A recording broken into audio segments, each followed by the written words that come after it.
Indeed they do. So, let's see if they are able to, once we find out what the next map is going to be. Slow zoom into map transition screen.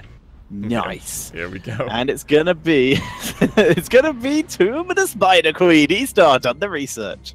Solid. Not a single game today on Dragonshire, nor the Towers of Doom, and I don't even think we saw Curse Hollow. Yeah, did we see Curse Hollow today? We didn't see Cursed, we didn't see Warhead. We've been very limited in our map choices today. Yeah, crazy. So, Tomb of the Spider Queen, of course, one of my most favorite maps personally, because I am in a Zebo main. And as such, you normally have a good time stacking there, and wave clear and rotations in general are just the key to success here. Tetra, any heroes you particularly like playing yourselves or having in your team on a personal basis on Tomb of the Spider Queen? Anything that is a solo laner. Like, in my opinion, solo lane is one of the most important points of this map that isn't controlled as well as people actually use it in Hero League. In professional games, yes, absolutely. But in Hero League, at least, on my team, I want someone to dominate that solo lane. I don't want someone to require roaming or just to be complaining in chat. Why do I never get a roam all game? Of course, a roam should be a benefit where you use it to get a kill, not a I'm losing lane hard, please help. Speaking of roaming, by the way, something that I have yet to see in HGC China is Leoric going for the Royal Focus build and allowing his teammates to basically focus. In general, really. Oh, Leoric in general, absolutely. But that build would actually allow Leoric to soak 2 lanes at the same time because of his longer duration on his Wraith Walk. And then, of course, you could send 4 people into pushing down 1 lane. So, not sure if China just doesn't like this kind of playstyle or if they don't like Leoric in general. I'm not sure what the crux is with everyone's favorite Fallen King. Yeah, I don't know. Just not that popular over here for some reason. Maybe we will see him return shortly, but we will have to wait and see. Genji available, Malthael available. Are we going to see the wonderful SPT Merly C Genji? Needs to be, come on. I mean, if there was ever... Yeah, I was going to say, like, if there was ever a game where Melody C's ninja carry services were required, is this one. Rowley Jaffa is tilted. Yeah. That's what we like to see, as Genji is allowed through the draft in exchange for a Nubarak ban. Yeah, I think we're all sending our daily prayers to the mighty Blizzard overlords for yet another balance update that tackles the Japanese ninja a little bit more, just gently, you know. Yeah, like ever so gently. I like to see him. I love he's a high skill cap hero and all, but there's only a certain amount of times I enjoy seeing a hero in the exact same pick ban position every game. Yeah, etc. It's actually etc. That's my best been a while. Ever since a hero has been that dominant like Genji was, right? I can't even remember what the last hero was before that. Tassadar. Tassadar, true. That is a very good point. Yeah. Yeah, I think that's probably the next one that's on the next most dominant one. So it is going to be the double Doge coming in for ESTAR, the Rhaegar, and the Greymane coming in with Ariel banned out. This probably means that SPT will be picking up the Uther for themselves in this rotation. Yeah, it's highly unlikely to see any other support combined with the Gengu other than Uther because, you know, he's so fragile. He really needs the additional armor to go for those reckless dives into the backline and getting also Dragonblade. I mean, Dragonblade plus Divine Shield. What else can you ask for? Like, if I had to name a Christmas present that I would like Santa to give to me right now under the Christmas tree, it would be those 2. I'm still personally quite a fan of Ariat Crater Precision Strikers. The previous ESTAR roster did a mid-season brawl, but that's my Christmas present, seeing stuff like that. That's always cool. Like, the dream wombo combos. Can't even argue. It's always nice to see. Yeah. Okay. So, SPT, what have they got? The Uther should be one of these 2 supports, almost certainly, but it isn't. So they're going to go with whatever support's left to them, I guess, and they pick up an Arthas and a Dahaka, removing tanks from ESTAR, as they don't have one yet. So the thing is, they didn't really, like, they had to pick Uther not for the reason, excuse me, that ESTAR would steal it away, because I think they wouldn't have gone Uther, Rhaegar, Greymane. I think that's a little bit unlikely, but they could ban it now. So was the focus on 2 warriors worth it? I'm not quite sure. I'm not quite sure because I don't see any other support having that great of a synergy with the Genji other than Uther. Yeah. quick question to you. In TLDR, off the top of your head, how would you adjust Genji to make him more balanced? So the thing smallest change, one quick change you can do. Okay, one quick change, higher cooldown on most of his abilities, especially his deflect. High cooldown is a reasonable response. I like it. Here we go. My response would very simply be make it so his E doesn't go through walls. His D, fine, because it's a jumping over a wall, but why does running face first into a wall allow him to go through it? That's actually a fantastic idea. Never even thought about it. Yeah, means you can't go as greedy, lowers a lot of its potential. We will see if that happens. A lot of people saying distance swift drive travels. It's cool, but I don't mind it traveling too far because then you can get punished for using it just recklessly going to behind a wall. Yeah. So here we have the Uther being banned out by ESTAR, limiting the support options for SPT. Yeah, there we go. So it's pretty good. What do they want to take away from the enemy team? You know what? I wouldn't actually mind a Varian or Diablo ban because I think both of those heroes had great synergy with the Cursed Bullet, and Diablo in particular on Tomb of the Spider Queen is very, very scary. Yeah, I would agree. So, sorry, I am distracted, just wondering what warriors ESTAR could go for. There's a good ban by SPT. That is target banning. Yeah, take the comfort picks away from FZ and maybe expose their weakest link in the process. Very, very good call here indeed.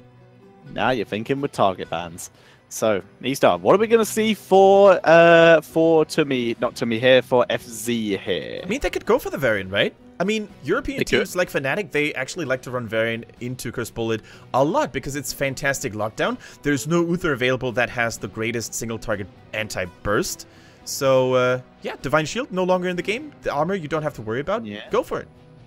So, his top heroes, this is including his time on Kiss, are currently Tyrael, Dahaka, Faster, Tassadar, Aspedan, Greymane, okay. Getting a little bit more absurd now. Yeah, he doesn't have a huge amount of Anubrak games at all, really. He only has 2 total, apparently, with a 100% win rate, to be fair.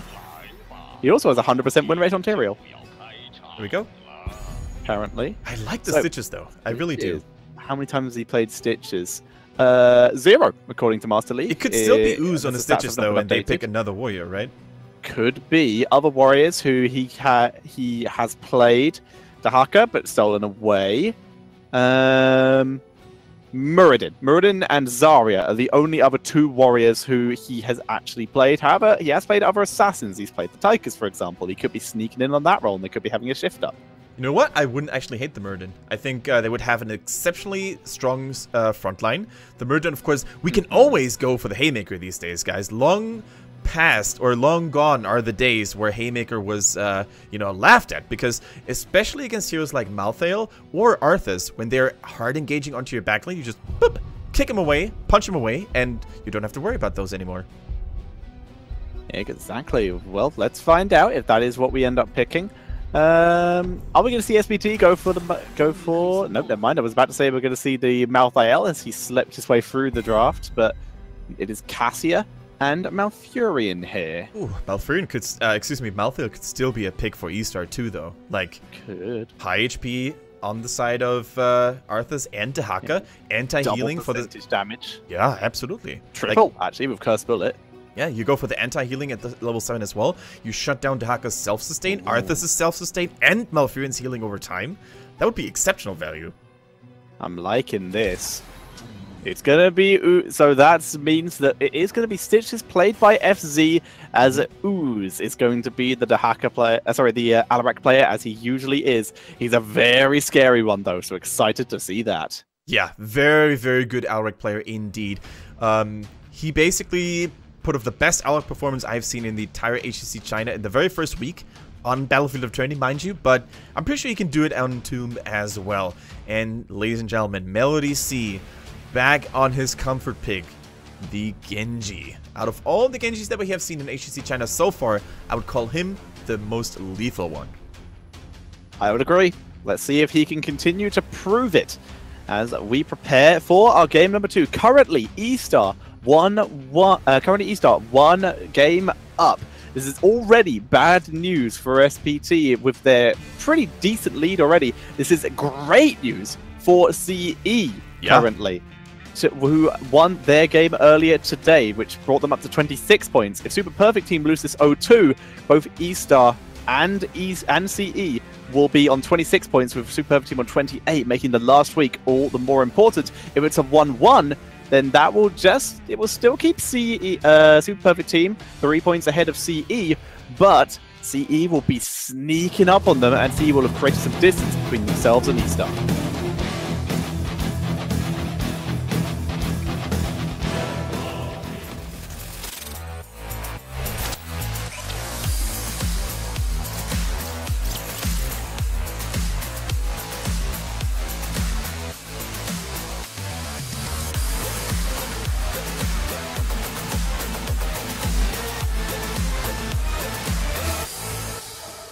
Alright, this could be the 3-point winning match for ESTAR if they win against SPT once more. In the blues, we have ESTAR, we have FC on his stitches, China #1 on Rhaegar, Good plays Greymane, Kid plays Tychus, and Ooze last but not least on Alrak. Whereas on the right-hand side, it's going to be Super Perfect Team with Zhen Zhao playing the Cassia, Mercy on Genji, Misaka on Arthas, Wings on Anubarak, Dahaka, and ZZH on Malfurion. Okay, once again, let's take a quick peek at some of the level 1 towns. I love the Moonburn. I said it earlier, and I'm going to say it again. The additional wave glue you can muster after killing a couple of minions is just fantastic. And keep in mind that it also counts. Whoa, whoa, Melody C. Okay, jumping with a leap of faith here into the bush, but not getting punished. But yeah, the additional damage you can also deal to web viewers and bosses alike after completing the Moonburn talent quest is so good. It really is. Upper talents pretty much standard from everyone. We do have the high health cooldown reduction, basically his own version of Hardened Focus for Alarak here, which is always nice, so that he gets at level 1 as opposed to level 16. I don't think Hardened Focus is in the game anymore, is it? Like the It isn't, I believe. I don't think... yeah, the last person who had it was Malfurion. He got changed. So yeah, I think it's gone on everyone now, unless someone can correct us. Does Brightwing still have it? No, it was removed from Brightwing. Yeah, I think Alrak is now the only one who still has it, but Misaka, first blood. A nice track, though, against FC. He takes a little bit of damage from the towers, but he's tanky stitches. Oh, and he gets Melody C. Just to show off his hook skills, though. Yeah. Ooze was didn't have his cooldowns up to get out the Discord Strike to snipe him down. Melody C continuing to just be an absolute menace to the rotation. Exactly. If you slow down those rotations, especially after losing a team member like Arthas, you're definitely going to buy your team a lot of time. And you also de-push your own lanes a little bit, because if the enemy team members can't really wipe out your own minion waves that quickly, you're going to have a better time catching up in the process. So really, really nice to see these little details, these tiny little details that make a great player like Melody C. Now, Ooze, oh, that's a kill, right? That has to be a kill. Be a kill. Beautiful move there. Melody C going deep, and body blocking with Genji is already quite impressive as he puts even more pressure on. Just reckless abandon, full ninja-ing here. I think Melody C by now has actually covered more distance jumping in from his horse other than walking. Like the additional jump range for Cyber Agility after level 1 is just insane. Really, really good, especially to leap over all those walls and obstacles here on Tomb of the Spider Queen. And that's why Melody C is one of my absolute favorite players to watch. Yeah, exactly. I'd love to see that's an interesting series I'd like to see. I'd like to see Cloaken just redo the hero trailers, like the hero rundown things, but do them while watching the spotlights, but do it while watching pro players play and just super over exaggerate them a bit like what Moon just did recently, but less rude. But it's just like one of Genji's level 1 talents allows him to jump further after demounting with his cyber agility. It goes approximately 1,000,000 miles. Just super over exaggerated. We're seeing the route onto Tychus. He's focused down, and Kid is taken out. Tychus was a little bit too far off. I don't even know how he ended up getting there, but definitely needs to hit the gym a little bit more to live through those gangs for sure.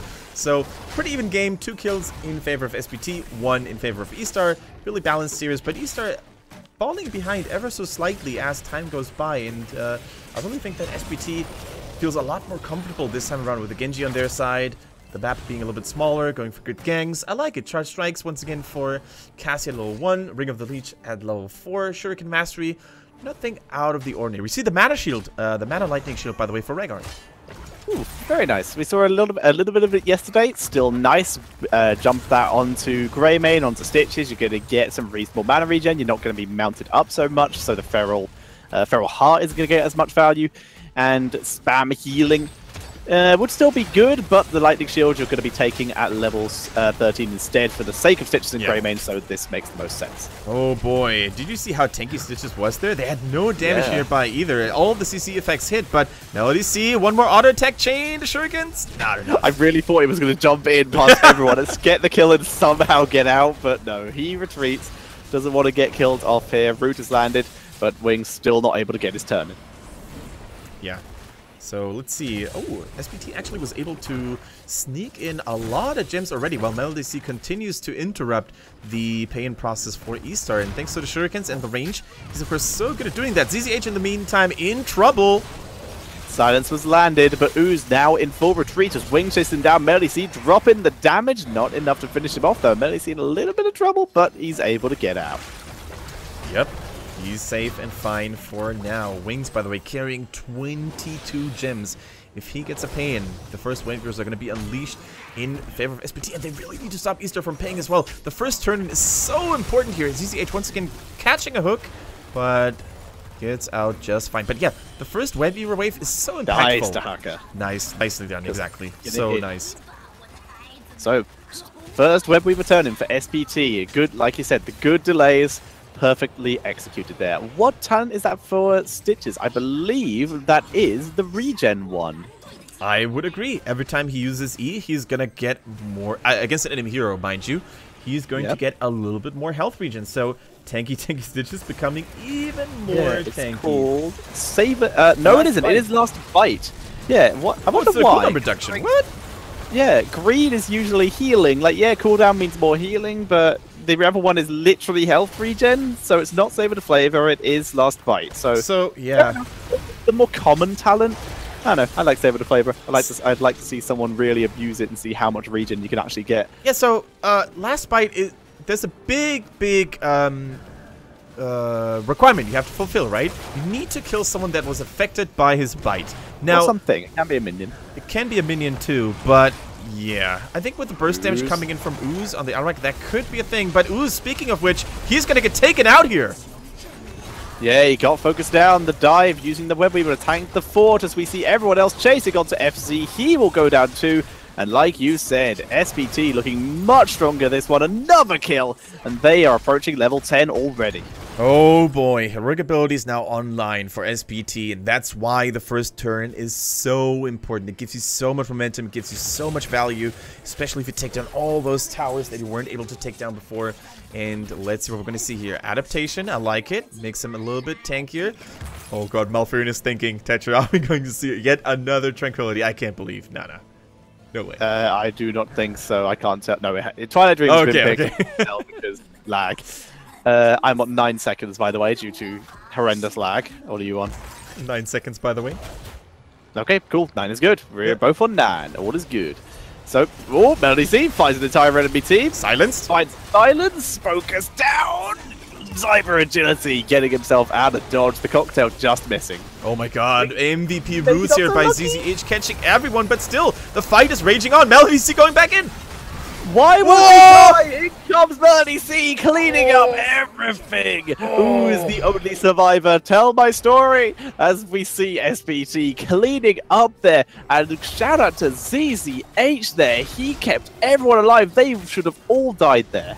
Yeah, those roots, without them, it would have not been possible. It caught 4 people. Look at those roots. Saving Melody C, saving the Dahaka and Arthas. Wait for it, wait for it. There we go. 3, 4 people all frozen in place, and that is the go signal for Melody C. Look at that. 1, 2, 3. Baby, it's a triple, and FZ also dropping all the gems, and there was nothing for Alrek to be done in that situation, and that must have been like 50 gems at least. Holy schmoly. That was so well timed. The ball lightning was dropped and instantly Genji's in the back line. Everyone's in full retreat. What a perfect turnaround coming in here from SPT. Hook lands on Dahaka, not the ideal target, and FC retreats out of there. He has Gorge, by the way. Comeback potential galore. Yeah, and I think Genji actually is very susceptible to getting gorged. If he goes in with a Dragon Blade, you can not only capture the Genji, but you can also deny precious Dragon Blade seconds, which is so important. So definitely like the choice here as well. Everything's ready. The Odin, the Ancestral, this is definitely ESTAR's time to fight if they don't want to wait until 13. Because let's face it, sometimes, even in the pro games, you are forced to fight before you get the talent because you simply can't let the enemy snowball even further. I know it's kind of annoying. I know it sucks. It's not the best moment to look for those fights, but sometimes you're forced to, especially on maps where it's a little bit harder to come back on.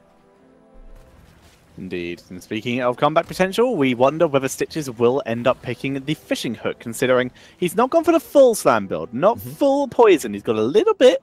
His team does have wave clear, even if he doesn't, so we will keep an eye on that and see if he does adjust to try and grab that Malfurion, or maybe even the Cassia or the Genji. Genji slicing and dicing in and out, gets caught by the Stitches, but the Alrek remains largely unimpactful, and Wings from the backline. Wings finds Ooze, pulling in. Ancestral lands, though. The double Discord strike. Twilight Dream hits Ooze, and the Dragon Blade cleaning up the kill, looking for Grey Maid as well, picking him up. 2 more kills go over to SPT, 11-2 in their favor. And yet more gems to be dropped for ESTAR. They're now broke as an esports caster. Yep. And they lost all the gems. Yeah, they have lost all their gems, all their things. As SPT cleaning up the boss, looking to try and snowball this even more. CCH having slight tornado trouble, but they will finish this off. They will finish the boss here. Very nice momentum gain, even more for SPT. Can they actually turn in? No, they don't have enough gems for yet. But if they kill FZ, they're definitely going to go for the keep. Oh, Rippy Schmippy, you are a goner, my friend. Yeah, nice juke. No, anything else though. If he had Bile, he'd be able to escape. His team's probably complaining at him, slash Twitch chat, slash Reddit. In the meantime, boss just cleared up a tower, being distracted a little bit, and it looks like SPT are actually going to take the time to go with it. Yeah, I think it's definitely, like this top keep is ripe for the taking. I think SPT has all the trump cards in their hands. Enemies are not 13. You just killed their main frontliner, so you just go for it. You just go in, waltz in there, take the base. Although, if you want to be a little bit more patiently, then of course you can still go for the 16. I don't hate it. They got the towers, so for future boss pushes and webweaver pushes, this lane has definitely been weakened enough. Yeah, it is now vulnerable to webweavers, which they have almost exactly enough to turn in, and they are doing so. They had exactly enough and then picked up some more on the way back. So, webweavers coming in directly after this. Here we go.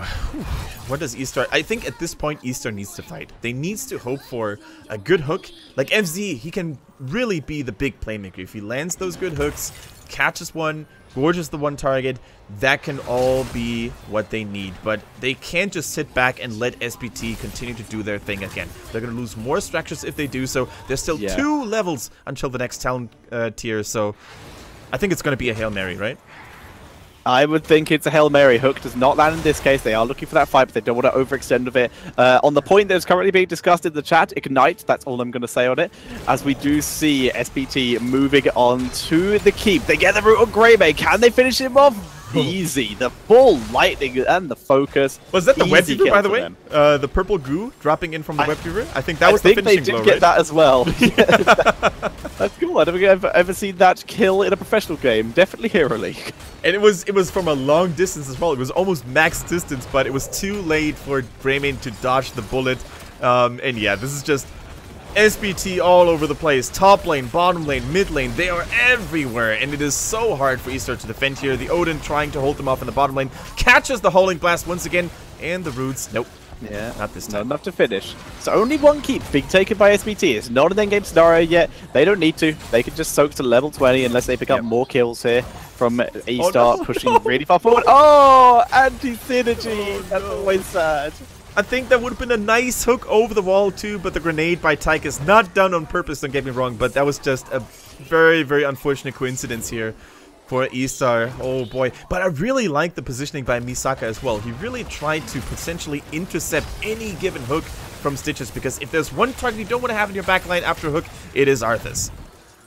Hook is landed. There's the Gorge. Can they do it this time? They've got the Discord Strike. They land it on Jinzhao, trying to focus him down, but it's Cassia. She just walks away. She turns it round. Genji comes in. Dragon Blade. 1, 2, 3. And down they go. They're going to get good too. Ice Lock delay. And that could be the end of the game. They're getting the keep first. Don't know why, but they are killing the keep, moving on to the core. And that is GG. Cassia did die, so good attempt. And that is going to be SPT taking game number 2, making the score a 1-1, giving each team a singular point. Oh, Rhaegar. Rhaegar, please. Oh, so boy. And that's, of course, the misery you find yourself in. You focus on the Cassia, you let Genji free reign. And that was what was, in the end, the nail in the coffin. But look at SPT, they're not happy. They're very disappointed because they wanted to win this 2-0 to really cement their #1 seed for the Eastern Clash very early on. For now, things are starting to get a little bit more exciting now with CE getting ever so much more closely to them, and ESTAR still showing that they have what it takes to take a game of SPT. Super well done by both teams. Exactly. This is exactly what CE needed to try and sneak their way back in. Go on, guys. It is currently now 29 points for Super Perfect Team, 26 points for CE, and 24 points for ESTAR. 3 points separate first and second, 2 points separate second and third. And we still have one more week of play to do, which we'll see in the very last game of the very last day. Super Perfect Team versus CE. A 3-0, assuming they 3-0 all their other matches for CE, will bring them tied with CE at the top of the table. Definitely, we're definitely in for a treat there. And Tetra mentioned it multiple times. SPT, after being so dominant for such a long time, they might be on a slouch here, not looking as convincing as they did. And I gotta be honest, I definitely thought it would be a 2-0. So I'm really impressed by ESTAR once again.